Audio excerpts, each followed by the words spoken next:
Hey, good morning, everybody. Thank you for coming together this morning. Thank you for gathering. Happy Sunday to all of you. I know that some of you parents started some new routines this past week, Monday through Friday, getting up a little bit earlier, maybe realize some kids need to start taking some naps. But it is a exciting part of the year. The hot temps are going to start dwindling a little bit. Kids start getting back to school. We get back into routine. And I know a lot of you are looking forward to the months ahead.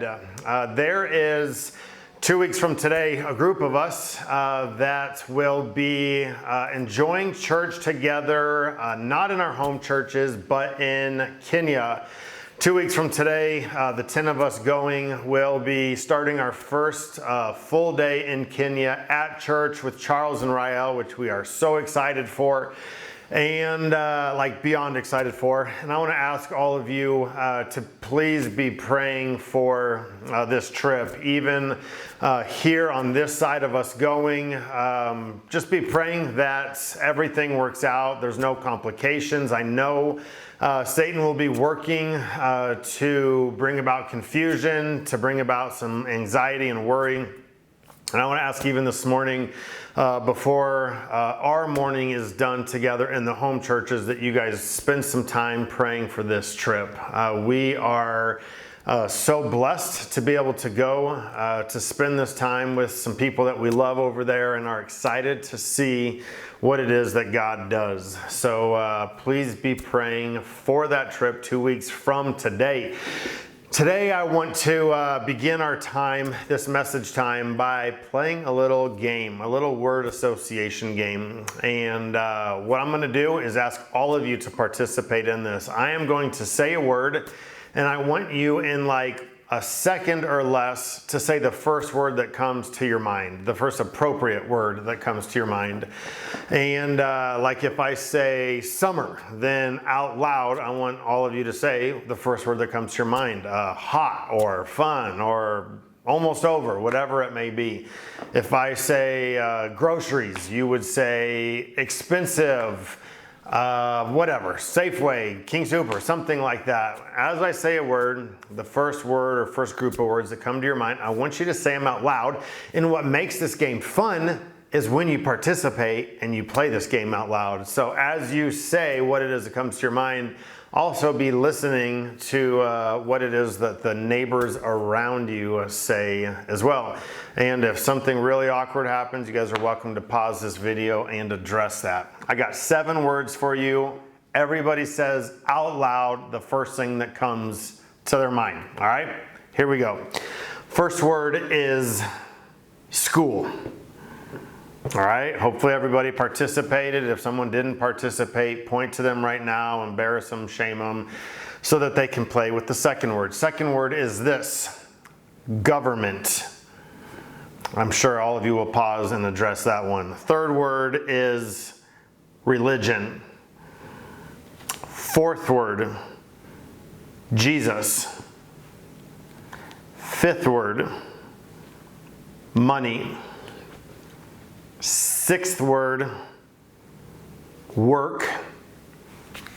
And seventh and final word, interruptions. What comes to your mind when you hear the word interruptions? As you look at these 7 words and as you look at the unfiltered responses to these 7 words, our responses reveal a lot about how we feel about each one of these topics. Government, some of you probably just moaned or something instead of actually saying a word. That reveals what it is that you feel towards the government. If we say the word Jesus, some of you, depending on your stories, probably had some different words. Some of you may be Savior. Some of you may be peace. Some of you may be King. Your unfiltered responses to these words reveal so much about how you feel in regards to that word. While we could spend probably a week looking at each one of these words and the significance of these words and the significance of our reactions to these words, what I want to do today and for the next couple of weeks is address the last word that we looked at, interruptions. As we all said, the first thing that came to our mind when I said the word interruptions, probably none of you said love or blessed or favorite thing, right? When we say our unfiltered responses to the word interruptions, it was probably negative for almost all of us because probably none of us enjoy interruptions. Interruptions are never loved. Interruptions are never timely. Interruptions are never favorable. For me, I think of like a child hanging over my bed at 2 a.m. when I like roll to the other side and open my eyes and there's just like a dark figure sitting at the foot of my bed staring at me, interrupting a good night's sleep. I don't like that. I don't enjoy the dark figure hanging over me in the middle of the night while I sleep. For some of you who maybe work from home, when the solar panel guy knocks on your door from the 73rd company in the last 3 weeks offering to put free solar panels on your roof, interrupting your workflow or the phone conversation that you're on or the TV show that you're watching, that interruption is not welcomed. It's not enjoyed. It's not appreciated. It's not timely. For Jamie and I, in our cul-de-sac, somebody decided to buy a rooster that apparently has a traumatic brain injury of some sort because it crows nonstop at all hours of the day. A rooster literally has like 2 jobs in its life. One of those is to crow when the sun comes up. This rooster has not figured that out. So we might be out like in the evening, sitting on the back porch, the rooster's crowing his head off. I might be outside trying to take a phone call away from the children in the home so that they can't hear it and I don't want to be interrupted, and the rooster is crowing his head off. It's not timely. I don't like the interruptions of the rooster. For probably all of us, we can understand this. When you're on a phone call and you're driving somewhere and you hit a dead spot, it's 2025. There should not be dead spots, certainly not in a city the size of Fort Collins. But when you're on this important phone call and then all of a sudden the person interrupts you on the other line and they're like, hello? Hello? Can you hear me? And you were like in the middle of a story. Those interruptions are not welcomed. We don't like those. And for all of us this morning, we don't enjoy interruptions, do we? But what if interruptions were what God used to get your attention? What if God interrupted your life and interrupted your phone call and interrupted your train of thought and interrupted your TV show and interrupted your night of sleep so that He could get your attention? What if we stopped looking at all interruptions as something negative and instead recognize that maybe God is trying to speak to me, maybe God is trying to get my attention, maybe God is trying to divert me from this path that I am on and take me in a different direction? What if the interruptions of doors opening or doors closing were not looked at as burdens, but instead were recognized as God redirecting us, interrupting the course that we are on and moving us in a different direction? The reason that we are doing this series right now, and the reason that I'm excited for this series, is because I believe that a number of you are being interrupted in divine ways right now. I believe that a number of you, through conversations that I have had with you, through just kind of this view of the landscape, the religious, faith-filled landscape in Fort Collins right now, we are seeing a lot of godly interruptions. And I know that some of you know exactly what I am talking about. For some of you, you have had doors close recently that you're looking at and you're like, God, I thought I was walking through that door, but it got interrupted. For some of you, there have been doors that have been opened where you're like, wow, this is interesting timing, right? This opportunity just came up. This relationship just started. Like I met this person and our stories were the same, or they said something that it wasn't important to them, but it is really important to me. I believe that a number of you are being interrupted right now, this week, next week, last month, and the month to come. And for some of you, you're seeing those and you're hearing those interruptions. For some of you, you need to stop so that you can hear and see those interruptions. Throughout history, throughout certainly the stories of the Bible from Genesis to Revelation, you see God moving and working in ways frequently to interrupt people and to interrupt the journey or the path that they are on. It is guaranteed, it is promised that on more than one occasion in your life, God is going to throw something in front of you, some type of interruption to get your attention and to move you in a different direction. If you look at the Old Testament in Genesis 6, you have God going to Noah and telling Noah, interrupting Noah's life and telling him, hey, I need you to build this huge boat because I'm about to end it all here. And for Noah, probably not on his radar to spend some time with his family building a boat so that they could be the only survivors.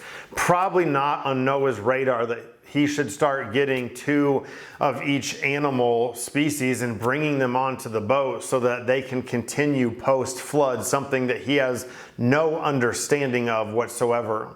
And yet, that's what happens. God interrupts Noah's life and calls him to do something that Noah never could have understood the importance of. But God interrupted his life. In Genesis 37, you have Joseph, who is thrown into a well by his brothers. Real cool move by the older brothers to throw him into a well. And then as if that wasn't enough, they pull him out and then they sell him into slavery to a passing caravan that ultimately ends up in Egypt. Joseph's entire life was interrupted by his brothers, thrown into a cistern, sold into slavery, and he never could have understood the significance of that interruption. And yet, God interrupted Joseph's life. In Exodus 3, Moses is out taking care of the flocks, and all of a sudden he sees a bush that is on fire but not burning, and he approaches it, and this voice comes out and tells him to take off his sandals because he's standing on holy ground. And then the voice continues to tell him, I want you to get my people from Pharaoh, from the greatest superpower in the world. Tell that guy, that leader, to let my people go, and I want you, Moses, to lead them. Moses' entire life was interrupted in that moment. Moses, that morning when he woke up, never could have understood the significance that day would hold. And yet, God interrupted his life and called him to something great. In 1 Samuel 16, David is just out shepherding, and he gets called back to the house by his brothers. And as he walks into the house, his dad is there, some of his brothers are there. And there's a guy standing there in his presence, and they're all standing. They've been told they can't sit. And as David walks into the presence of these men, he is anointed. Never could have understood the significance of what that meant, but David was being anointed as the next king of Israel. For a young shepherd, for a teenage boy, he never could have understood the significance of the interruption that day. In the New Testament, Mary and Joseph, Mary getting preggers when she has not slept with her to-be husband, a pretty big interruption. Joseph receiving the word from Mary, hey, I don't know how to pitch this to you. I'm pregnant. I know you and I haven't slept together. I promise I have been faithful, but I'm pregnant and I guess we're getting married and you're the father. Like a huge interruption to Mary and Joseph's life. The shepherds who are out in the field and see an angel and see the star, their lives are interrupted by the arrival of the Messiah. Peter, when Jesus goes and calls him to follow him, to be one of his disciples, Jesus says, follow me and I will make you fishers of men. For Peter and the men who were called to follow Jesus, a pretty big interruption to their entire career, to everything that they've known, to everything that they have invested in, to their way of life, to the way of making income and providing for their family. A pretty big interruption when Jesus shows up and calls them to follow him. In Acts 9, you have Saul, who would change his name to Paul, who's been persecuting Christians. And at the beginning of Acts 9, you see that Saul is like full bore, let's kill them all. And immediately on the road to Damascus is met by Jesus, met by God, ultimately through a blinding light. And as Saul asks, "Who are you?" he says, "I'm the one you're persecuting." Saul's entire life up until that moment was about being like the best Jew and about persecuting Christians. And in a moment, on a journey, while he was walking, his entire life forever interrupted by this experience that he has with God.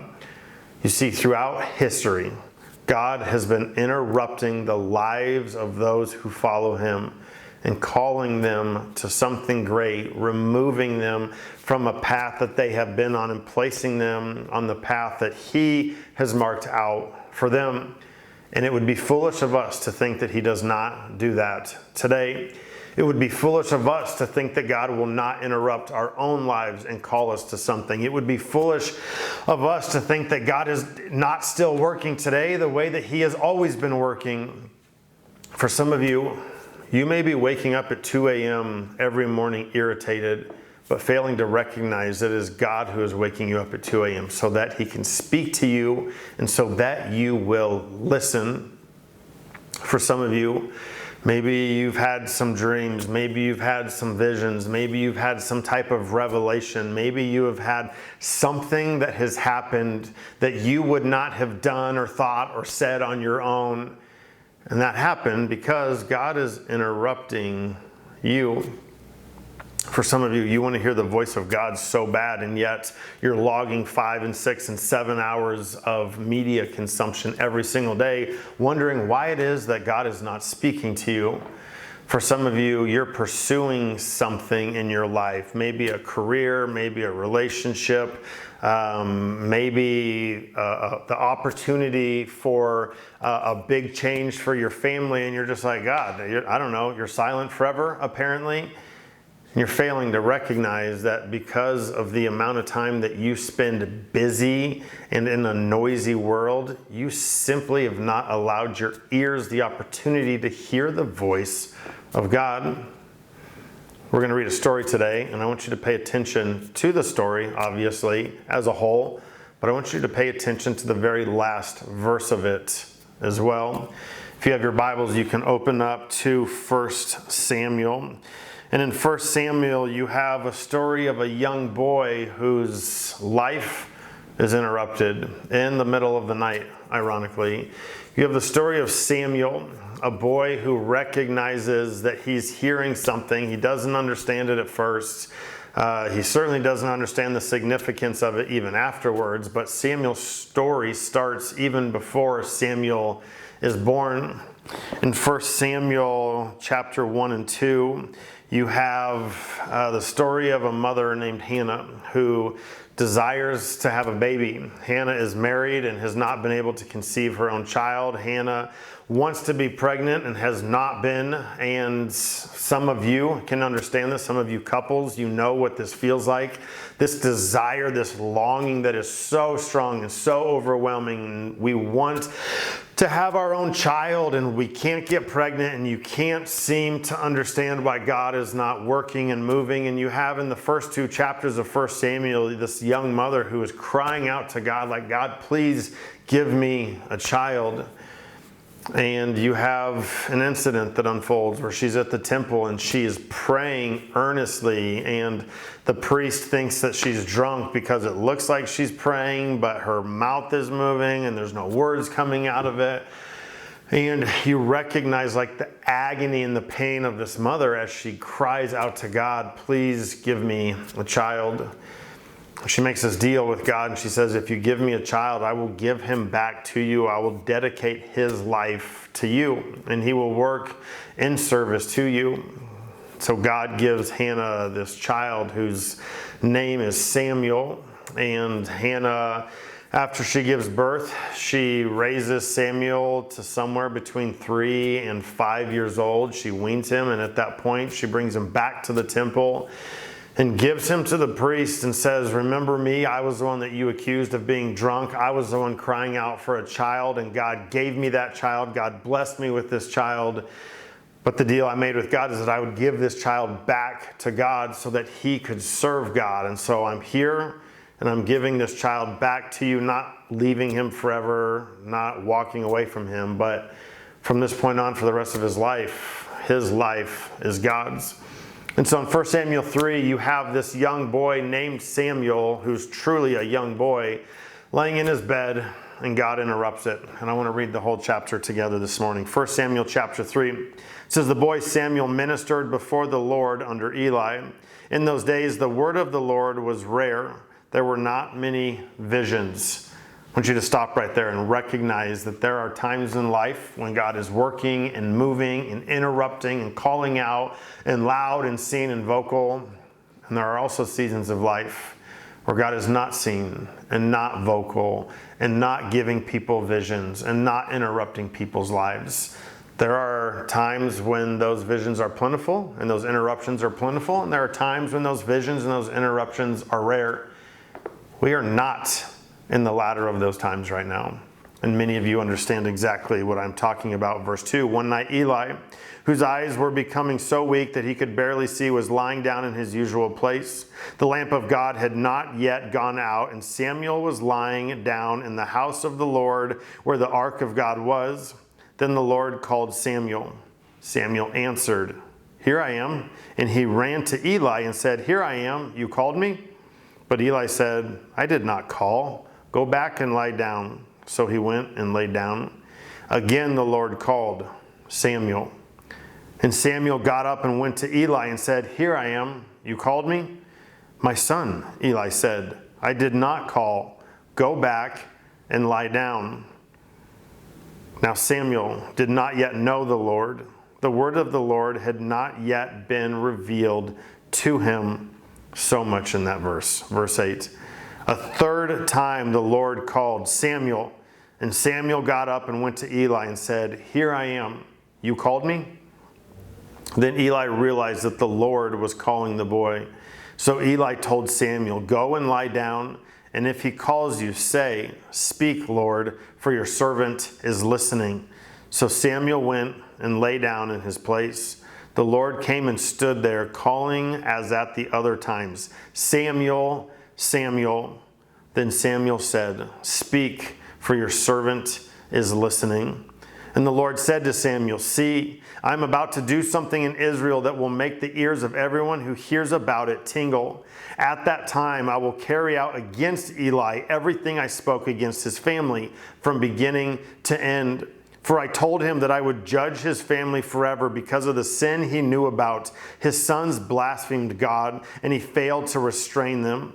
Therefore I swore to the house of Eli, the guilt of Eli's house will never be atoned for by sacrifice or offering. Samuel lay down until morning, and then opened the doors of the house of the Lord. He was afraid to tell Eli the vision, but Eli called him and said, Samuel, my son. Samuel answered, here I am. What was it he said to you? Eli asked. Do not hide it from me. May God deal with you, be it ever so severely, if you hide from me anything he told you. So Samuel told him everything, hiding nothing from him. Then Eli said, he is the Lord. Let him do what is good in his eyes. The Lord was with Samuel as he grew up, and he let none of Samuel's words fall to the ground. And all Israel, from Dan to Beersheba, recognized that Samuel was attested as a prophet of the Lord. Verse 21, the Lord continued to appear at Shiloh, and there he revealed himself to Samuel through his word. For so many of us today, as we seek God's direction and as we seek God's vision, we fail to go to the source of it. Verse 21 tells us that God continued to reveal himself to Samuel, yes, at Shiloh, but through his word.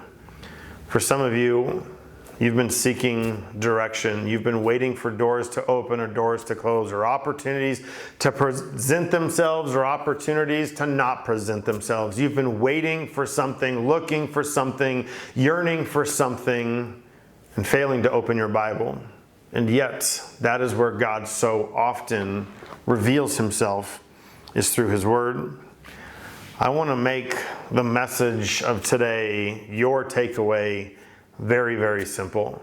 And the takeaway is this: God is working right now in these days. God is speaking right now in these days. God is interrupting the lives of some of you, certainly myself, some of the other pastors in town right now in ways that he has not been doing.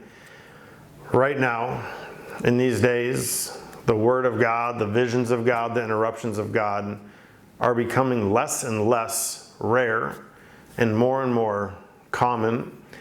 For those who have the ears to hear and the eyes to see, I believe that you will begin hearing and seeing the interruptions of God more than maybe ever before in your life. What I want you to take away from this morning is the recognition that God may be interrupting your life right now in supernatural, heaven-sent ways. For some of you, as you try to make sense out of some of the things that are happening in front of you, stop. Stop trying to make sense out of what God is doing and be faithful to his leading, and put your focus on that instead. What I want all of us to recognize this morning is that there may be obstacles in front of us. There may be doors that have opened or closed, relationships that have presented themselves or have, for a lack of better words, ceased to exist. And God may be doing something in those. What I want all of you to recognize is that for some of you, you're so busy with the noise, with every quiet moment that you have, opening up your phone and checking something on it, and it may be keeping you from hearing the interruption of God. And I'm being dead serious when I say this next sentence. For some of you, social media may be the greatest obstacle between you and God right now. For some of you, your technology, the TV, the stupid omnipresent phone that we carry with us everywhere that we go may be keeping you from hearing the voice of God. What I want all of us to recognize this morning is that things are moving. God is doing something in our time right now that he has not been doing up until this point. God is interrupting our lives. God is interrupting our visions. God is interrupting our sleep. And God is moving in ways that he has not moved before.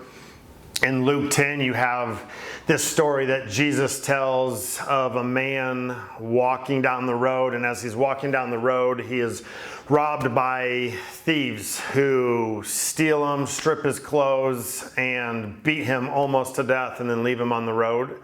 And as Jesus tells this story, you have these three individuals: a priest who walks by, sees this man, and refuses to allow his day to be interrupted. You have a Levite who is also a spiritual leader who walks by, sees this man, and refuses to have his day be interrupted. And then you have a Samaritan, an enemy of the Jew, who walks by and sees this man laying there, and instead of passing by like the other two had done, he allows his day to be interrupted. And he takes care of this man, and he cleans him up, and he picks him up and takes him to an inn. He allows his finances to be interrupted. He allows his meetings to be interrupted. He probably didn't make it to whatever it was that he was headed to that day. What's tough is that for the first two, for the priest and for the Levite who walk right by this man, these are spiritual men who were so busy, who were so focused on their schedule that they wouldn't allow themselves to be interrupted. I want to challenge all of you with one simple challenge this morning. Allow your life to be interrupted. Allow your calendar and your schedule to be interrupted. Allow your sleep to be interrupted. Allow your conversations and maybe your relationships to be interrupted by something that God is doing While all of us may generally hate interruptions and refuse to allow ourselves to be interrupted, my challenge to you is this: allow yourself to be interrupted by the things of God. Maybe look at some of the interruptions in your life here recently, and instead of looking at them with disdain and anger or anxiety or worry, look at those maybe now through a different lens and ask yourself, is God trying to do something to get my attention? Again, for so many of us, because of our technology and our social media usage, we cannot hear the voice of God. We refuse to be interrupted. Allow yourself to be interrupted by the things of God. What if we learned to experience interruption differently? What if instead of waking up in the middle of the night annoyed that we're not sleeping through the night, we stopped and we asked what Samuel asked? Here I am, Lord. What is it that you want from me? Here's your servant. What if, excuse me, what if we began taking the times of quiet that we have in our day or the moments between meetings, and we simply ask God, what is it that you want from me right now in this moment? What if we stopped looking at these interruptions as being untimely and annoying and begin looking at them and asking God if He was wanting to do something in that moment with us? All of us right now are living in a time where God is interrupting us at a frequency that I have not seen, and I certainly don't remember. I have stories that I could tell you right now of interruptions that have taken place in my life over the last couple of months that maybe in time I will share, but that would blow your mind. Things have happened even this week in interruptions that typically maybe would have bothered me, or I would have written them off of being insignificant. But God has my attention, and I know that He has the attention of many of you as well. As you look at the story of Samuel, you have a man who was given the privilege of walking with God and leading for God, and as God revealed Himself to him, it was done through the Word. Some of you need to get rid of social media. Some of you need to stop turning on the TV. Some of you need to leave the radio off in the car when you're driving and listen. Some of you need to start journaling and write down. It may be insignificant, whatever the interruption is, but you need to write it down and just spend some time praying over that, asking if God is in that. Some of you need to keep a journal or your notes app open on your phone so in the middle of the night when you wake up, you can write down what it is that God might be speaking to you. You need to allow yourself to be interrupted. Dietrich Bonhoeffer, who was a German pastor, an author, a theologian, he once wrote this. He said, "We must be ready to allow ourselves to be interrupted by God. God will be constantly crossing our paths and canceling our plans by sending us people with claims and petitions. We may pass them by, preoccupied with our more important tasks.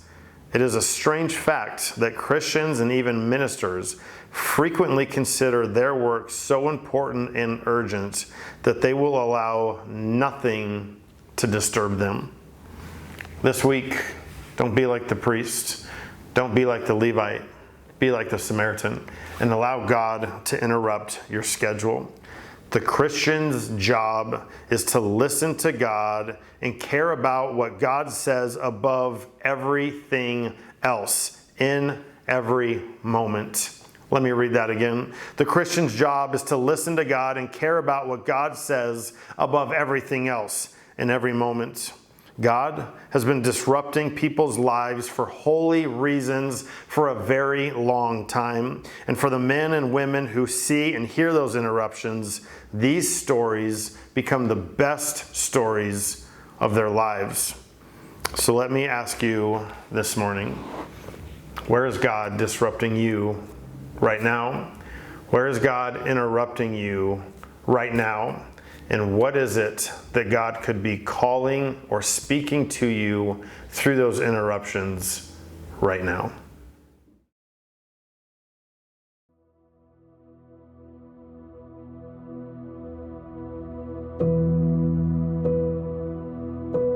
In this moment, we remember.